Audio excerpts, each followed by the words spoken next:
തെങ്ങുചെത്ത് തൊഴിലാളിയായിരുന്നു രാമചന്ദ്രൻ. ഒരു ദിവസം പതിവ് പോലെ അയാൾ പുലർച്ചെ തെങ്ങു ചെത്താനായി തോട്ടത്തിലേക്ക് പോയി. അതിനുള്ളിൽ തന്നെ ഒരുപാട് കരിമ്പനയുമുണ്ട്. അത് ചെത്താൻ വരുന്ന ആള് ഗോപാലൻ, രാമചന്ദ്രന്റെ സുഹൃത്താണ്. അയാൾ പനയും ഇയാൾ തെങ്ങുമാണ് ചെത്താറുള്ളത്.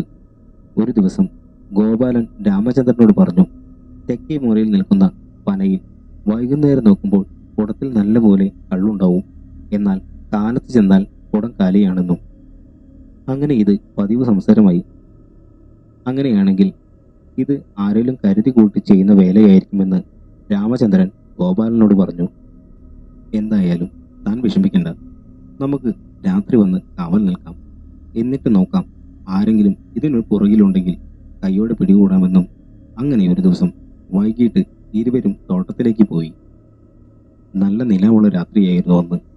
ഇവർ രണ്ടുപേരും ആ പനയുടെ മറുവശത്തായി ഒരു മാവിൻ ചൂട്ടിലിരുന്നു. നേരം ഒരുപാടായി. ഇരുവരും ചെറുതായി ഒന്ന് മയങ്ങി.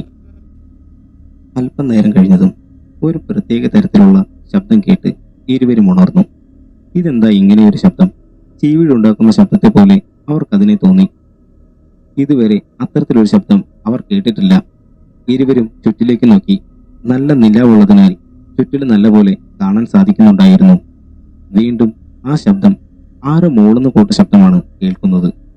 ഇത്ര ശബ്ദത്തിൽ ആരായി മൂളുന്നത് എന്ന് അവർക്ക് തോന്നി. പെട്ടെന്ന് അടുത്തുള്ള ആ പനയിൽ ഒരു ഇളക്കം അവരുടെ കണ്ണിൽപ്പെട്ടു.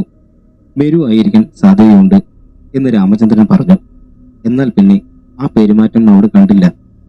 എന്നാൽ അല്പം കഴിഞ്ഞതും പനയുടെ ഓലകൾ വീണ്ടും ഇളകുന്ന ശബ്ദം അവർ കേട്ടു. ശേഷം ആരോ ആർത്തിയോടെ വെള്ളം കുടിക്കുന്നത് പോലെ ഗുളുഗുളു എന്ന ശബ്ദം ഇരുവരും ആ പനയുടെ ചോട്ടിൽ നിന്നു കേൾക്കാൻ തുടങ്ങി.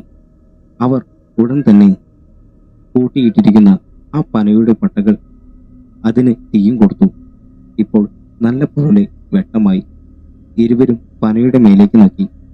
ആരായാലും ഇറങ്ങി വാടാ എന്ന് ഉറക്കെ വിളിക്കാൻ തുടങ്ങി. എന്നാൽ ഒരു പ്രതികരണവും ആ പനയുടെ മേലെ നിന്നും ഉണ്ടായില്ല. എന്തായാലും ഞാൻ കയറി നോക്കാമെന്ന് ഗോപാലൻ പറഞ്ഞു. ഗോപാലൻ കയ്യിൽ തന്റെ വെട്ടുകത്തി പിടിച്ചുകൊണ്ട് പനയുടെ മേലേക്ക് കയറാൻ തുടങ്ങി. നല്ല വലിപ്പമുള്ള പനയാണ്. അങ്ങനെ പകുതിയോളം കയറിയ ഗോപാലൻ ഉടൻ തന്നെ താഴേക്ക് വേഗത്തിൽ ഇറങ്ങി വന്നു. അത് കണ്ട് രാമചന്ദ്രൻ ചോദിച്ചു, എന്തു പറ്റി? എന്തോ ഒന്ന് മേലെ ഉണ്ട്, അത് മനുഷ്യനല്ല, അതെങ്ങനെ ഇത്ര ഉറപ്പിച്ചു പറയണേന്ന് രാമചന്ദ്രൻ ചോദിച്ചു. അപ്പോൾ ഗോപാലൻ പറഞ്ഞു, ഞാൻ പകുതിയോളം കയറിയപ്പോൾ താഴേക്ക് കുറെ മുടി നീണ്ടു കിടക്കുന്നു. അത് കണ്ടതും ഞാൻ വേഗം ഇറങ്ങി വന്നതാണെന്ന് ഗോപാലൻ പറഞ്ഞു. അത് കേട്ട് രാമചന്ദ്രൻ ഗോപാലനെ കളിയാക്കി. പിന്നെ മുടി എന്ന് പറഞ്ഞ് അയാൾ പനയുടെ മേലേക്ക് നോക്കി. അന്നേരം ആ പനയുടെ മേലെ എന്തോ ഒന്ന് പടർന്നു കിടക്കുന്നത് പോലെ അവർക്ക് കാണാം. എന്താണിത്? ഇരുവരും പുറകിലേക്ക് അല്പം ഇറങ്ങി നിന്നു. എന്നിട്ട് പനയിലേക്ക് നോക്കി. അപ്പോൾ ഒരു വലിയ നിഴൽ പോലെ ഒന്ന് ആ പനയുടെ മേലെ നിൽക്കുന്നത് അവർ കണ്ടു. ഇരുവരും അത് കണ്ട് പായ്ന്നു നിൽക്കുമ്പോൾ ആ പനയിൽ ചവിട്ടി കയറാൻ വേണ്ടി കെട്ടിയ പടികളിലൂടെ ആരോ താഴേക്ക് ഇറങ്ങി വരുന്നത് അവർ കണ്ടു. ഇരുവരും അല്പം ദൂരത്തേക്ക് മാറി നിന്നു. കുറച്ചു കഴിഞ്ഞതും ഒരു സ്ത്രീ ആ പനയുടെ ചുവട്ടിലെത്തി. ധാരാളം മുടിയുണ്ട്. അവർ നല്ല ഉയരവുമുണ്ട്. ആ പനയുടെ ചുറ്റിനും നടക്കുന്നത് ഇവർക്ക് നല്ലപോലെ കാണാം. ശേഷം ആ സ്ത്രീ ഇവർ നിൽക്കുന്നതിന് നേരെ നടന്നു വന്നു. ഇരുവർക്കും കൈകാലുകളിൽ നിന്ന് വിറയ്ക്കാൻ തുടങ്ങി. അവർ ഓടാൻ പോലും കഴിയുന്നില്ല. അത്തരത്തിലായിരുന്നു ഇരുവരുടെയും അപ്പോഴത്തെ അവസ്ഥ. രണ്ടുപേരുടെ കയ്യിലും വെട്ടുകത്തി ഉണ്ടായിരുന്നു. അവർ അത് മുറുക്കെ പിടിച്ചു. തെങ്ങിൻ പട്ട വലിക്കുന്ന കൂട്ട ശബ്ദം അവിടെ കേൾക്കാം. അത് ആ രൂപത്തിന്റെ മുടി നിലത്തുകൂടെ വലിയുന്ന ശബ്ദമാണെന്ന് അവർക്ക് മനസ്സിലായി. ആ സ്ത്രീ ഇവർക്കരികിലേക്ക് എത്താറായതും ആ സ്ത്രീ അവിടെ നിന്നു. ശേഷം നീണ്ട രീതിയിൽ ശ്വാസം വലിക്കാൻ തുടങ്ങി. പിന്നെ എന്തോ വീർപ്പുറുക്കുന്ന പോലെ ശബ്ദം ഇവർക്ക് കേൾക്കാം. അല്പം നേരം കഴിഞ്ഞതും അടുത്തുള്ള ഒരു തെങ്ങിന്റെ നേരെ ആ രൂപം നടന്നു. പെട്ടെന്ന് തന്നെ അതിനെ അവിടെ കാണാതായി. ഇവർ അതിനെ കാണാതായതും അവിടെ നിന്നും ഒരു കണക്കിന് ഓടി. ഇവർ ഓടാൻ ശ്രമിച്ചതും ആ നിലാവ് മാറി മൊത്തം വല്ലാത്ത ഇരുട്ട് അവിടെ ഓടി. ഇരുവരുടെ കയ്യിൽ വെട്ടം തെളിക്കാൻ ഒന്നും തന്നെയില്ല. ഇവർക്ക് പോലും പരസ്പരം കാണാൻ കഴിയുന്നില്ല. ഇരുവരും കൈകൾ കോർത്തു പിടിച്ചു. ശേഷം തപ്പിത്തടഞ്ഞ് നടക്കാൻ തുടങ്ങി. അന്നേരം ആ മുടി നിലത്തുകൂടെ വലിയുന്ന ചുവട്ടുള്ള ശബ്ദം അവിടെ വീണ്ടും കേൾക്കാം. അത് മറുവശത്തോടെ പോകുന്നുണ്ട് എന്നവർക്ക് മനസ്സിലായി. അവർ ഒരു കണക്കിന് ആ ഇരുട്ടിലൂടെ തപ്പി നടക്കുകയാണ്. ഏതാണ് വഴി എന്ന് പോലും അവർക്ക് നിശ്ചയമില്ല.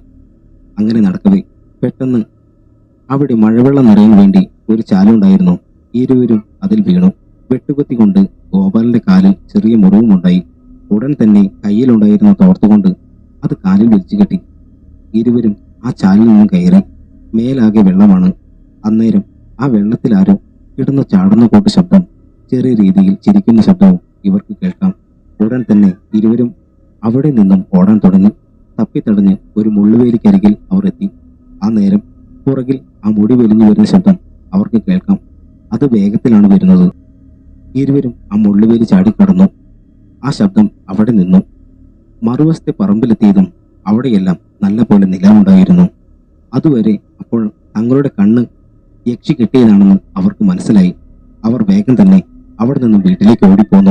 പണ്ട് കാലത്ത് കള്ളു ചെയ്ത തൊഴിലാളികളായ രണ്ടുപേർക്ക് നടന്ന ഒരു അനുഭവകഥയാണിത്. ഈ അനുഭവകഥ നിങ്ങൾക്ക് ഇഷ്ടപ്പെട്ടു എന്ന് കരുതുന്നു. എന്നാൽ അടുത്തൊരു നല്ല അനുഭവകഥയുമായി നമുക്ക് വീണ്ടും കാണാം. See you soon.